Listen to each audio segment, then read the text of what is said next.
Lorsque Simplicie fut en voiture avec Prudence, elle lui reprocha de l'avoir envoyé chercher si tôt et d'avoir laissé entrer le Polonais chez ses amis. Prudence. Et que fallait-il donc que je fisse, mamselle? Je n'osais pas rentrer, moi. Simplicie. Mais pourquoi si tôt? Prudence. Parce que Monsieur Coz était allé chercher une voiture et le cocher tempêtait à la porte parce qu'on le faisait attendre. Simplicie. Par exemple?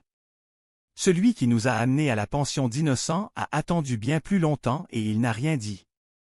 Prudence. Parce qu'on l'avait prévenu qu'on lui payait l'heure, mamselle.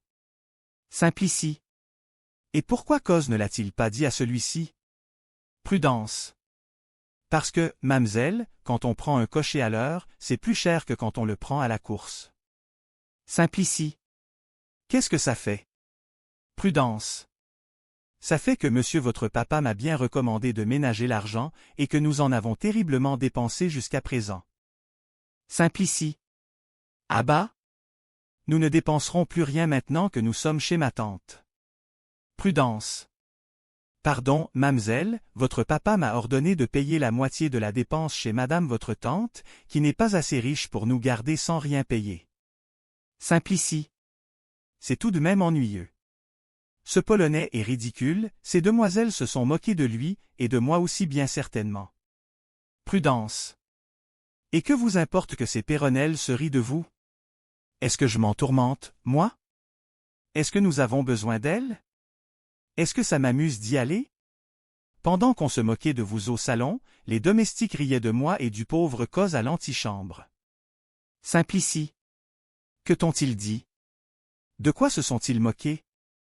Prudence. Que sais-je, moi? De tout. De notre cocher de fiacre, de votre belle toilette, de la mienne, de mon bonnet breton, comme si j'allais me mettre en marionnette comme leurs filles, avec leur ridicule cage qui accroche les passants et qui emporte les boutiques des petits marchands. C'est pour cela que Coz, qui commençait à se mettre en colère, a été chercher une voiture pour nous tirer de là. Simplicie. C'est agréable de ne pas pouvoir rester chez mes amis parce que Coz et toi vous dites des choses ridicules. Prudence. Comment, mamselle? Qu'ai-je dit, moi, de ridicule? J'ai pris parti pour vous, qui êtes ma jeune maîtresse, et je le ferai toujours, quoi que vous en disiez. Ce n'est pas ridicule cela. Et ce pauvre Coz est un bien bon garçon, il fait tout ce qu'on veut, ne se refuse à rien, et ne demande qu'à être bien nourri. Vouliez-vous qu'il vous laissât insulter sans répondre? Simplicie. Je veux que tu me laisses tranquille, toi, tu m'ennuies avec tes explications qui sont sottes comme toi. Prudence. Ah? Mamselle, ce n'est pas bien ce que vous dites là. Non, ce n'est pas bien. La pauvre Prudence se mit à pleurer, Simplicie, impatientée, lui tourna le dos, tout en se reprochant sa dureté envers la pauvre Prudence, si dévouée et si affectionnée. Elles arrivèrent, sans avoir dit un mot de plus, à la porte de madame Bombec au moment où cette dernière descendait l'escalier pour sortir. Prudence donna à Coz l'argent nécessaire pour payer le cocher et suivit tristement Simplicie, qui allait à la rencontre de sa tante. Madame Bombec. Eh bien? Déjà de retour? Ta belle toilette n'a donc pas produit l'effet que tu espérais. Quel diable de mine boudeuse tu fais? Et toi, Prude, pourquoi pleurniches-tu? Raconte-moi ça. Vous n'avez pourtant pas eu d'escorte de gamin. Prudence. Madame, c'est mamselle qui me gronde, qui me bouscule, qui me dit que je suis sotte. Ce n'est pourtant pas ma faute si les domestiques sont mal élevés à Paris et s'ils se moquent de la robe de mamselle, et de monsieur Coz, et du cocher. Que pouvais-je faire que ce que j'ai fait? Défendre mamselle, qui est ma maîtresse, et monsieur Coz, qui est tout de même bien complaisant et tout à fait bon garçon. Le visage de madame Bombec s'enflammait de colère à mesure que Prudence parlait. Sotte, dit-elle. Ingrate. Fais tes excuses à Prude. Et tout de suite encore, entends-tu? Embrasse-la et demande-lui pardon. Simplicie. Mais, ma tante? Madame Bombec. Il n'y a pas de mais. Tu as chagriné cette bonne fille, qui se dévoue à te servir, et je veux que tu lui fasses réparation. Simplicie. Mais, ma tante? Madame Bombec. Ah? Sapristi. Tu résistes, mauvais cœur. Sans cœur. À genoux, alors, à genoux. Simplicie n'obéissait pas, son orgueil se révoltait à la pensée de s'humilier devant une pauvre et humble servante. Madame Bombec, que la colère gagnait de plus en plus, lui secoua les épaules et lui cria de rentrer dans sa chambre pendant qu'elle emmènerait la pauvre Prude et Coz. Avant que Prudence et Coz eussent pu se reconnaître, Madame Bombec les avait saisis par le bras et entraînés dans la rue. « Viens, ma pauvre Prude, tu es une bonne fille.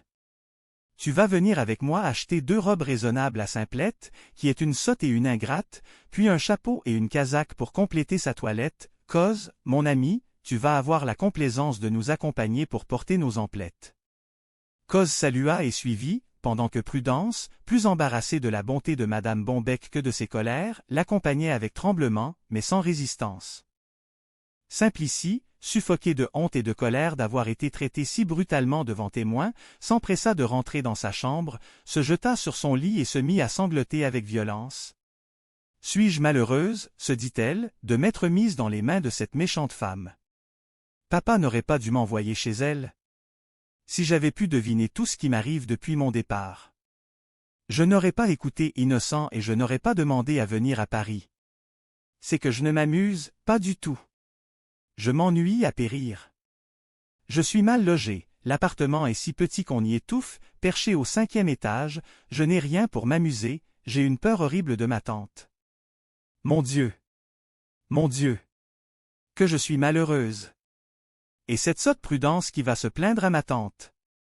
Je vais joliment la gronder ce soir. » Pendant longtemps Simplicie continua à former des projets sinistres, à entretenir dans son cœur des sentiments de colère et de vengeance, mais à force de pleurer, de s'ennuyer, elle eut enfin la pensée de s'adresser au bon Dieu pour qu'il lui vienne en aide.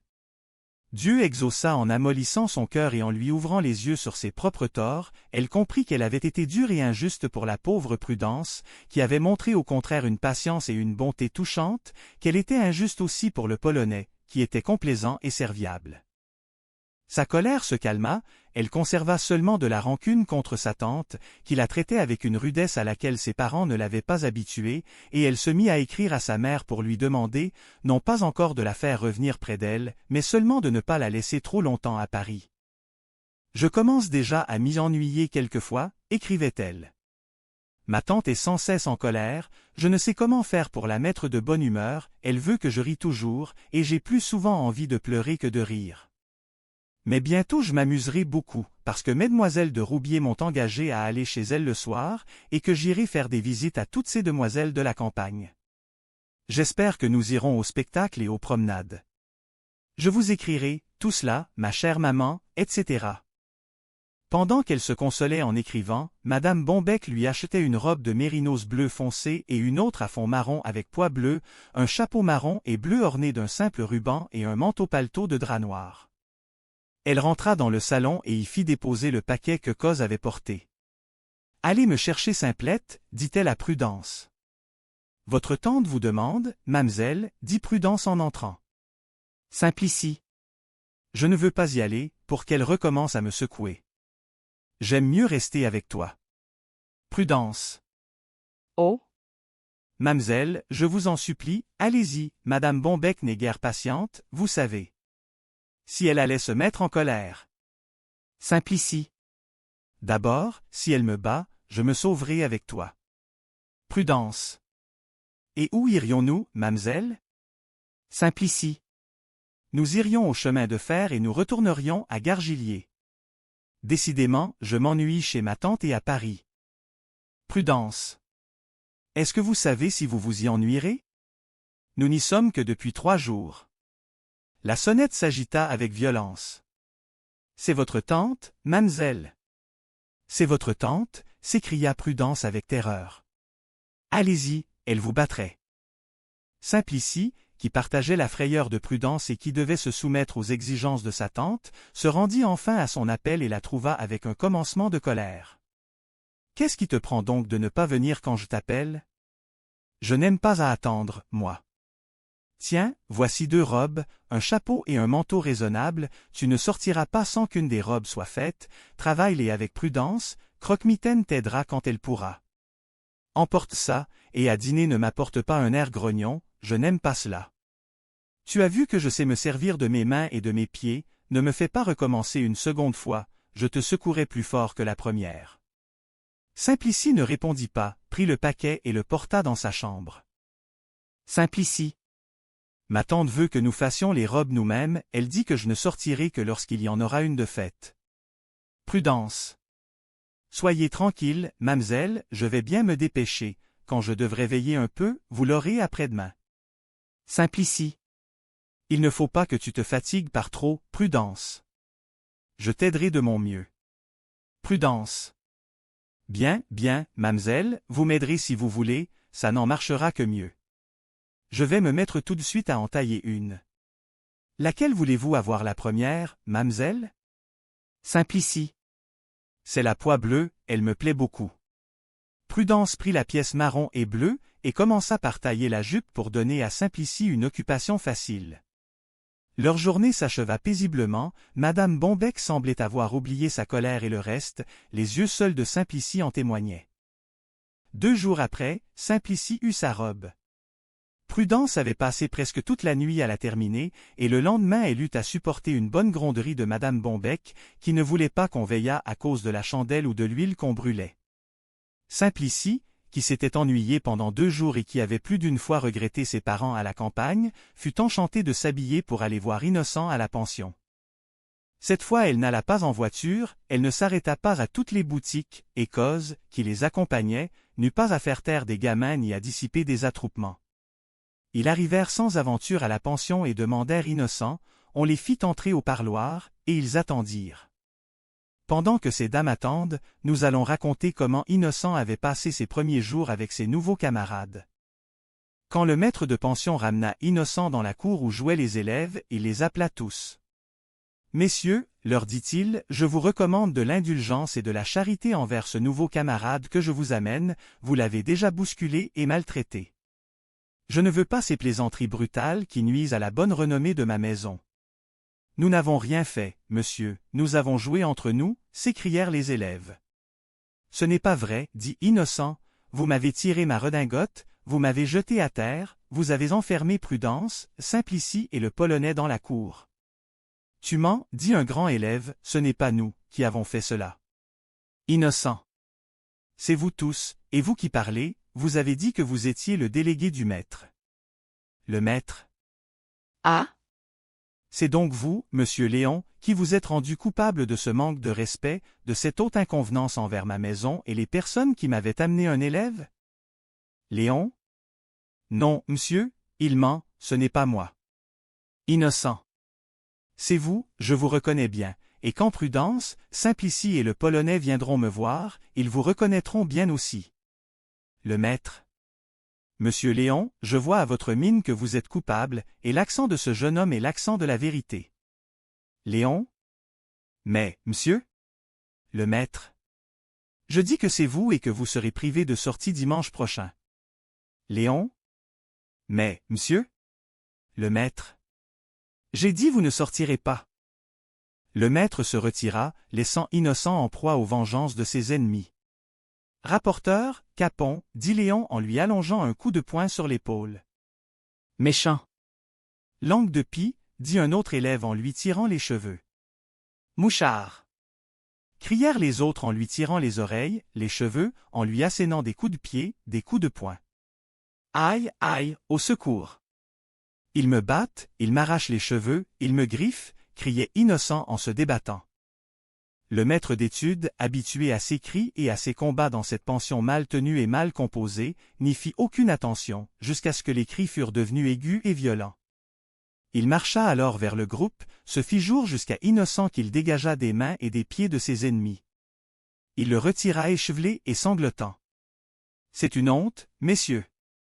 Un abus de force. Une lâcheté.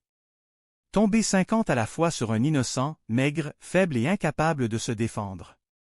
Vous êtes tous au piquet, messieurs. Mais monsieur, il a rapporté, il m'a fait punir, il mérite d'être puni lui-même. Vous voyez bien que, venant d'arriver, il ne connaît pas les usages de la pension. Fallait-il l'assommer pour cela? Au piquet tous, jusqu'à la fin de la récréation. La résistance était inutile, les élèves s'alignèrent contre le mur, laissant Innocent maître du champ de bataille. Il remit en ordre ses vêtements, ses cheveux, regarda les élèves d'un air de triomphe, et se promena de long en large derrière eux. Quand il les approchait de trop près, il recevait un coup de pied lestement détaché, d'autres lui tiraient la langue, lui lançaient de petits cailloux, du sable, lui décochaient des injures et des menaces. « Tu ne l'emporteras pas en paradis, mauvais mouchard !» lui dit Léon. « Nous te corrigerons de faire le rapporteur, dit un autre. »« Je me mettrai près du maître, répondit Innocent. On saura bien te trouver seul, mauvais Judas. »« Monsieur, dit Innocent, en s'approchant du maître d'études, il m'appelle Judas, mouchard, rapporteur, et je ne sais quoi encore. » Le maître. « Taisez-vous, monsieur, vous me fatiguez de vos plaintes. Ne les agacez pas, ils ne vous diront rien. » Innocent. « Je ne leur dis rien, monsieur, je me promène. » Le maître. « Vous les narguez, monsieur. Est-ce que je ne vois pas votre air moqueur et insolent? » Innocent. « Mais, monsieur, puisqu'ils m'appellent Judas. » Le maître. « Ils ont raison, monsieur. Et je vous préviens que si vous continuez comme vous avez commencé, ils vous rompront les os, ils vous écorcheront vifs, sans que je puisse les en empêcher. » Innocent. Ah? Mon Dieu! Je ne peux pas rester ici, je veux m'en aller chez ma tante. Le maître.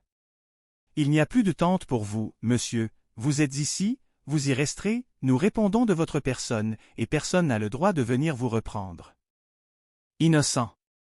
J'écrirai à papa, à maman, je ne peux pas rester ici pour avoir les os rompus et la peau arrachée. Les méchants garçons. Je les déteste. Le maître. Détestez-les tant que vous voudrez, monsieur, mais ne les taquinez pas, c'est dans votre intérêt que je vous le dis. La cloche sonnait pendant qu'il réfléchissait. En classe, messieurs, en classe, cria le maître d'études. Les élèves quittèrent leur mur avec une vive satisfaction et se dirigèrent deux par deux vers la classe, ils défilèrent devant Innocent, et chacun lui donna en passant une chiquenaude, un pinçon, une claque, un coup de pied. Innocent, au lieu de s'éloigner, resta en place comme un nigaud et suivit ses camarades en pleurnichant. Le maître d'études lui assigna sa place, lui fit donner un pupitre et les cahiers et livres nécessaires. Le voisin d'Innocent lui pinça les parties charnues. « Laisse-moi, méchant. Ne me touche pas. »« Silence, là-bas, » dit le maître d'études. Quelques instants après, même agacerie, même réclamation d'Innocent. Le maître d'école. « Monsieur, si vous parlez encore. Je vous marque 10 mauvais points. » Innocent. « Monsieur, ce n'est pas ma faute, il me pince. » Le maître d'études. « Taisez-vous, monsieur. » Innocent. « Monsieur, c'est lui? » Le maître d'études, écrivant sur le tableau. 10 mauvais points pour Gargillier. Innocent, pleurant. « Monsieur, ce n'est pas juste, ce n'est pas ma faute. » Le maître d'études, écrivant. 20 mauvais points pour Gargillier. Innocent, sanglotant. « Je le dirai au maître, ce n'est pas juste. » Le maître d'études. 200 vers à copier, monsieur Gargillier, pour insubordination et impertinence. Des bravos et des battements de main partirent de tous les bancs. Le maître d'études. Silence, mauvais sujet. Mauvais cœur. Comme c'est vilain de se réjouir du malheur d'un camarade. Plusieurs voix. Monsieur, puisqu'il est impertinent pour vous. Le maître d'études. Ça vous chagrine beaucoup, n'est-il pas vrai, qu'il soit impertinent envers moi? On dirait que vous ne l'êtes jamais, vous autres, un tas d'insolents, de braillards, de fainéants. Quelques voix. Mais, monsieur? Le maître d'études. Silence. Le premier qui parla 300 vers à copier. La menace fit son effet, le silence le plus absolu régna dans la salle, on n'entendait d'autre bruit que celui des feuillets qu'on tournait, des plumes grinçant sur le papier, et les sanglots d'Innocent. Le maître. Aurez-vous bientôt fini vos gémissements douloureux, Gargillier? C'est assommant, ça. Si j'entends encore un sanglot ou un soupir, je vous donne 500 vers au lieu de 200. Innocent se moucha fortement, essuya ses yeux, retint ses pleurs. Il commença son pensum tout en pestant contre le maître, les élèves et en regrettant déjà de se trouver dans cette pension, objet de ses ardents désirs depuis plusieurs mois. Je mènerai une jolie vie, sans cette maudite maison, pensait-il en répandant quelques larmes silencieuses.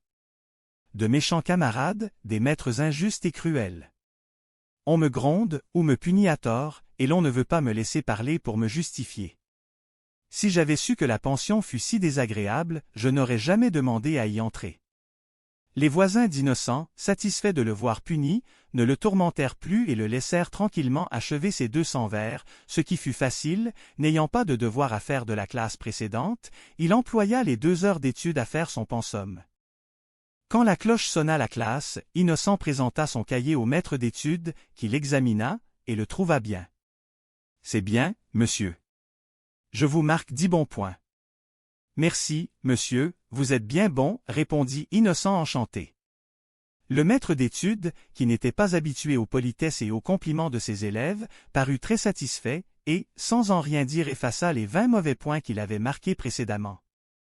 La classe se passa, comme toutes les classes de cette pension, le maître fut ennuyeux, sévère, parfois injuste, les élèves furent bruyants, indociles, insupportables, un ange y aurait perdu patience. Innocent était ébahi, il eut de la peine à comprendre la leçon, tant il y eut d'interruptions, de tumultes sourds, de réclamations. 2 élèves furent renvoyés de la classe. Innocent croyait les retrouver tristes et honteux, il fut surpris de les entendre, à la récréation, rire de leur renvoi et raconter qu'ils avaient réussi à le cacher au maître de pension. « Comment avez-vous fait » demanda Innocent. Les élèves. « Pas difficile, va, au lieu de rentrer en études, nous sommes restés au parloir à nous reposer et à nous amuser. Et quand les camarades sont rentrés, nous nous sommes mêlés à eux comme si nous n'avions pas quitté les rangs. » Innocent. Et si quelqu'un était entré au parloir? Les élèves. Bah! Personne n'y entre à cette heure-ci, et si même quelqu'un était venu, nous nous serions fourrés sous la table, qui est couverte d'un grand tapis, personne ne nous aurait vus. Innocent. Et si le professeur dit au maître qu'il vous a renvoyé? Les élèves. Pas de danger, une fois sorti de la classe, il n'y pense plus, et il ne voit pas souvent le maître. Dis donc, Gargillier, s'écria un élève, est-ce que tu ne manges rien avec ton pain? Innocent. Je n'ai rien, il faut bien que je le mange sec. L'élève. Et pourquoi n'achètes-tu pas? Innocent. Quoi? L'élève. Quoi? Du chocolat, parbleu. Des tartes, des noix, des pommes, etc. Innocent. Où? L'élève. Chez le portier, imbécile, il vend de tout. Innocent. Je ne sais pas comment faire. L'élève. As-tu de l'argent? Je t'achèterai ce qu'il te faut, moi. Innocent. J'ai 20 francs, mais, dans ma poche, je n'ai que 20 sous. C'est bien, donne-les-moi, tu vas voir. L'élève courut chez le portier. Père Frimousse, avez-vous de bonnes marchandises, bien fraîches? Le portier. Je crois bien, monsieur. Voyez, choisissez. L'élève. Je prends 10 croquets, 2 pommes, un carteron de noix et 2 tartes. Combien le tout? Le portier. 10 croquets, 100 centimes, 2 pommes, 20 centimes, les noix, 25 centimes, les tartes, 40 centimes, total, 2 francs 15 centimes. L'élève ne prit pas la peine de vérifier le compte du portier, il ne s'aperçut pas qu'on faisait payer 30 centimes de trop. L'élève. Tenez, voici toujours 1 franc à compte, mettez le reste sur le mémoire de Gargillier. Le portier. Gargillier?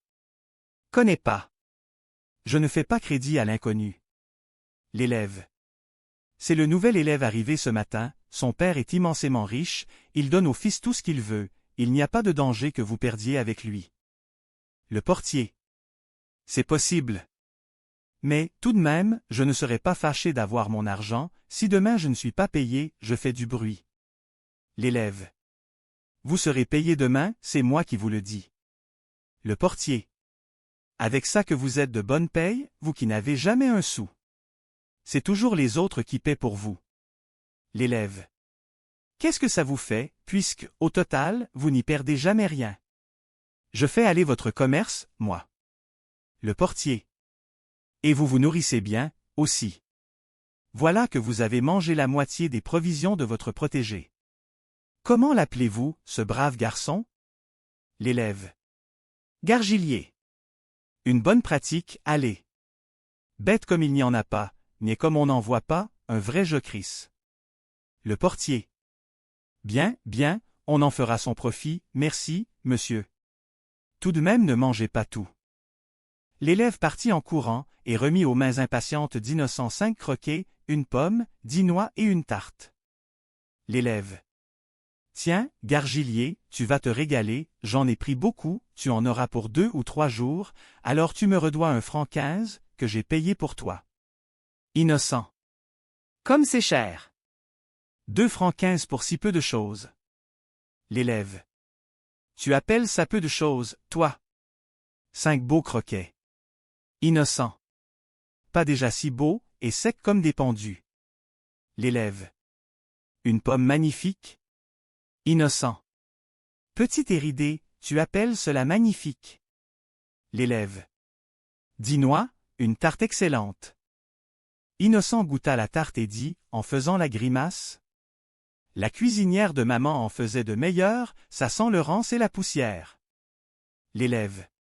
Ma foi, mon cher, une autre fois achète toi-même et choisis à ton idée. Je ne fais plus tes commissions, moi. En attendant, rends-moi mes 23 sous. Innocent. Je te les donnerai quand nous rentrerons en études, j'ai mis mon argent dans mon pupitre. L'élève, satisfait de son premier succès, n'insista pas. Innocent goûta à tout et y goûta tant et tant qu'il ne lui resta plus rien pour le lendemain. En rentrant à l'étude, il donna à l'élève infidèle une pièce de 5 francs en le priant de lui rendre le reste en monnaie. Je n'en ai pas maintenant, je te la rendrai à la première occasion. Il courut chez le portier, et, lui remettant la pièce de 5 francs. Tenez, père Frimousse, Gargilier vous envoie 5 francs. Vous les garderez, et il aura chez vous un compte courant. Il vous donnera de temps en temps 1 ou 2 pièces de 5 francs. De cette façon, vous êtes payé d'avance, et vous êtes bien sûr de n'y rien perdre. Le portier, enchanté de cet arrangement au moyen duquel il pouvait faire des gains considérables, remercia l'élève qui lui valait cette bonne pratique et témoigna sa satisfaction en lui offrant une tablette de chocolat, que le coupable accepta et avala avec joie.